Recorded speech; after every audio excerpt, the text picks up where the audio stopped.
நண்பர்களுக்கு வணக்கம். சில தினங்களுக்கு முன்பு கல்வி அமைச்சர் கூறிய பேட்டியை எல்லாரும் பார்த்துருப்பீங்க. பல்வேறு பத்திரிகைகள் பல்வேறு விதமாக கருத்து சொல்லியிருந்தன. அதே சமயத்தில் இந்த யூடியூப் சேனல்கள் எல்லாம் அவங்கவுங்க விருப்பத்துக்கு தகுந்த மாதிரி, அதாவது அவங்க விருப்பத்துக்கு தகுந்த மாதிரி அப்படிங்கிறத விட வியூஸ் எப்படி போகும் அப்படிங்கிற மாதிரி அவங்களுடைய நோக்கமே யூடியூப் சேனலோட நோக்கம் என்ன அப்படின்னா, மெயினாக பார்த்தீங்கன்னா எந்த மாதிரி வீடியோ போட்டால் வியூஸ் அதிகமாக போகும் அப்படிங்கிறத வச்சு அவங்கெல்லாம் வீடியோ போட்டாங்க. பெரிய பெரிய சேனல் எல்லாமே பெரும்பாலும் பார்த்திங்கன்னா இந்த இன்ஸ்டியூட் நடத்துகிறவங்க, யூடியூப் சேனல் இவங்கெல்லாம் பார்த்திங்கன்னா அவங்களுடைய இன்கம்மாக தான் பார்ப்பாங்க. அவங்களுக்கு தகுந்த மாதிரி வியூஸ் அதிகமாக போகிறதுக்கு அவங்களுடைய நோக்கங்களுக்காக வீடியோ போட்டிருப்பாங்க. ஆனால் நம்ம இது நடக்கிற உண்மையை சொல்கிறேன். இப்போ இருக்கிற சூழல், ஏன்னா அப்பப்போ ஒவ்வொரு சூழலுக்கு தகுந்த மாதிரி பேட்டி கொடுக்குறாங்க. இப்போ இருக்கிற சூழல் என்ன அப்படிங்கிறத பற்றியும் நான் உங்களுக்கு சொல்கிறேன். சரிங்களா? போட்டித் தேர்வு நடக்குமா நடக்காதா, அல்லது ஏற்கனவே பாஸ் பண்ணவங்களுக்கு, அதாவது 10 ஆண்டு கழித்து மீண்டும் தேர்வு எழுத போகிறாங்களா அப்படிங்கிறத பற்றின ஒரு முக்கியமான வீடியோ பதிவு. சரிங்களா? எல்லோரும் கவனமாக கேளுங்க. இப்போ இருக்கிற சூழல், அதாவது அமைச்சரை பொறுத்த வரைக்கும் என்ன, கல்வி அமைச்சரை பொறுத்த வரைக்கும் யாருக்கும் பாதிப்பு இருக்கக்கூடாதுங்கிறதுல தெளிவாக இருக்கிறாங்க ஆரம்பத்தில் இருந்தே. சரிங்களா?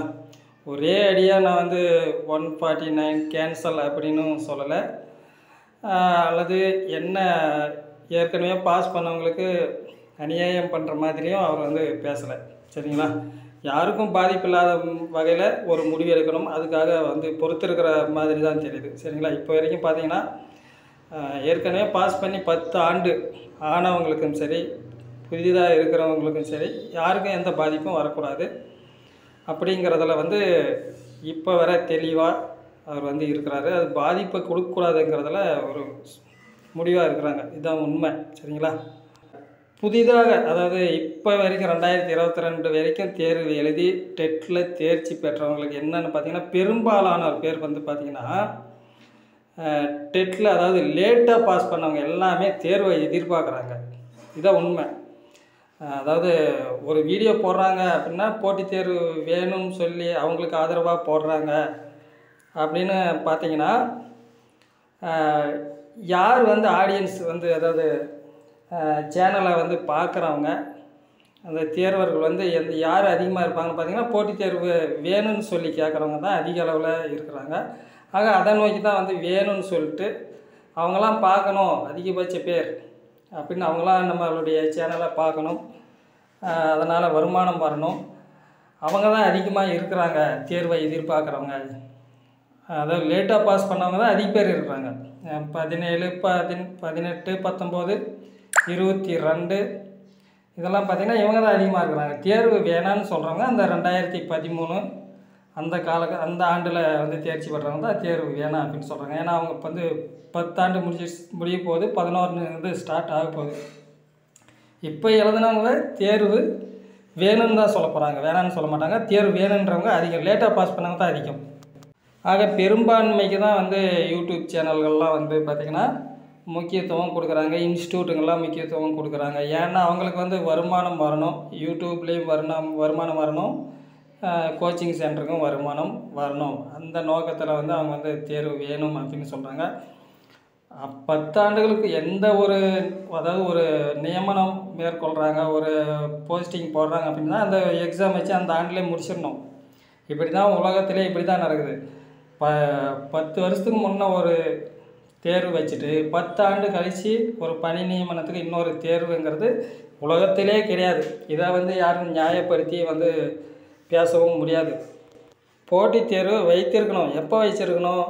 அந்த ஓரிரு ஆண்டுகளில் அல்லது ஒரு 5 ஆண்டுகளுக்குள்ளே தேர்வு வச்சு அந்த டெட்டு பாஸ் பண்ணவங்களுக்கு வைத்து இருக்கணும். சரிங்களா? கிட்டத்தட்ட பார்த்திங்கன்னா இது 11வது ஆண்டு தொடங்க போகிற ஒரு காலகட்டத்தில் சூழல் எல்லாருக்குமே மாறி இருக்கும். அதை விட வயது ஆகிவிட்டது அப்படிங்கிறத எல்லோரும் கருத்தில் கொள்ளணும். பெரும்பாலான சேனல் கிட்டத்தட்ட 70,000, 1 லட்சம், 2 லட்சம், 3 லட்சம் சப்ஸ்கிரைபர் வச்சுருக்கிறவங்களாம் தேர்வு வேணும் அப்படிங்கிற அளவில் வீடியோ போட்டு வராங்க, அவங்கள பார்க்க சொல்லி. சரிங்களா? நம்ம என்ன சொல்கிறோம் அப்படின்னு பார்த்தீங்கன்னா, அப்படியே தேர்வு வைத்தாலும் கூட ஒரு குறிப்பிட்ட இயருக்கு மட்டும் வைக்கணும். இப்போ 2022 இப்போ பாஸ் பண்ணியிருப்போம். அப்போ 10 வருஷத்துக்கு முன்னே பாஸ் பண்ணவனுக்கு இவனுக்கு என்ன வித்தியாசம் இருக்குது? சரி, இப்போ தேர்வு வைத்தால் கூட அந்த குறிப்பிட்ட இயருக்கு மட்டும் தேர்வு வைக்கணும். அல்லது அந்த 2013 தேர்ச்சி பெற்றவர்களுக்கு குறிப்பிட்ட இயருக்கு வந்து விலக்கு கொடுக்கணும் தேர்விலிருந்து. அல்லது ஒவ்வொரு இயருக்கும் ஒவ்வொரு மார்க்கு கொடுக்கணும். 2013 இப்போ வரைக்கும் 10 ஆண்டாக ஒவ்வொரு இயருக்கும் ஒரு மார்க்கு கொடுக்குறோம். இதுதான் வந்து சொல்யூஷனாக இருக்கும். இப்போ பார்த்தீங்கன்னா 50 வயதை கடந்தவங்க எத்தனையோ பேர் கடந்து போய்கிட்டே இருக்குது ஒவ்வொருத்தருக்கும். சரிங்களா, நாட்கள் வயது வந்து கடந்துகிட்டே போயிருக்கு. அதுக்கு என்ன செய்ய போகிறாங்க அப்படிங்கிறது தெரியல. தேர்தல் அறிக்கையில் கொடுத்துருக்காங்க. பல்வேறு பத்திரிகை செய்தி, அரசியல் கட்சிகள் எல்லாருமே 149 கேன்சல் பண்ண சொல்லி தான் சொல்லியிருக்கிறாங்க. கல்வியாளர்கள் முதற்கொண்டு வேண்டாம் அப்படின்னு தான் வந்து சொல்கிறாங்க 149. அடுத்ததாக பார்த்திங்கன்னா இந்த மாதம் நோட்டிஃபிகேஷன் வரும் அப்படின்னு சொல்லி பெரும்பாலான சேனலில் வீடியோ போடுறாங்க.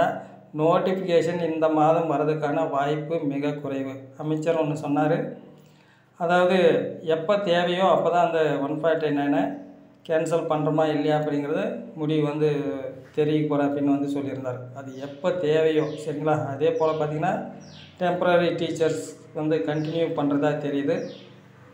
இன்னொரு முக்கியமான விஷயம், இந்த நலத்துறை பள்ளிகள்லாம் பள்ளிக்கல்வித்துறையோட இணைக்கிற ஒரு வேலை இருக்குது. அதே போல் டீச்சர்ஸ் கவுன்சிலிங் நடக்க போகுது. இதெல்லாம் இருக்கிற வேலையில் இந்த மாதம் அறிவிப்பு வர்றதுக்கான வாய்ப்பு மிக குறைவு. சரிங்களா, போட்டித் தேர்வுக்கு அறிவிப்பு இந்த மாதம் வர்றதுக்கான வாய்ப்பு மிக குறைவு. அறிவிப்பு வரதா இருந்தால் போன மாதமே சிலபஸ் விட்டுருப்பாங்க.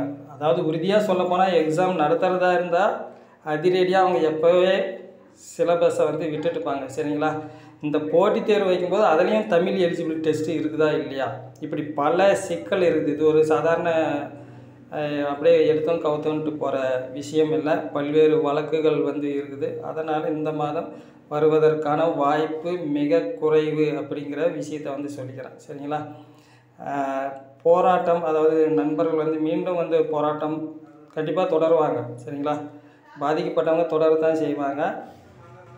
கண்டிப்பாக சூழல் மாறும். இதே சமயம் தொடர்ந்து இந்த போராட்டங்கள் அப்படியே போயிட்டே இருந்துச்சுன்னா, எலெக்ஷன் கிட்ட இருந்துச்சுன்னா அவர்களுடைய கோரிக்கை கண்டிப்பாக நிறைவேறுங்கிறதுல எந்த சந்தேகமும் இல்லை. நம்மளுடைய சேனலுக்கு நீங்கள் புதியவராக இருந்தால் வீடியோ கீழே இருக்கிற சப்ஸ்கிரைப் பட்டனை கிளிக் பண்ணிங்க, லைக் பண்ணுங்கள், ஷேர் பண்ணுங்கள். இதுதான் நடக்க போகுது. சரிங்களா, போராட்டம் தொடங்குச்சுன்னா தேர்தல் கிட்ட நெருங்கிச்சுன்னா அவங்க கோரிக்கை தேர்தல் நேரத்தில் கண்டிப்பாக நிறைவேறும்.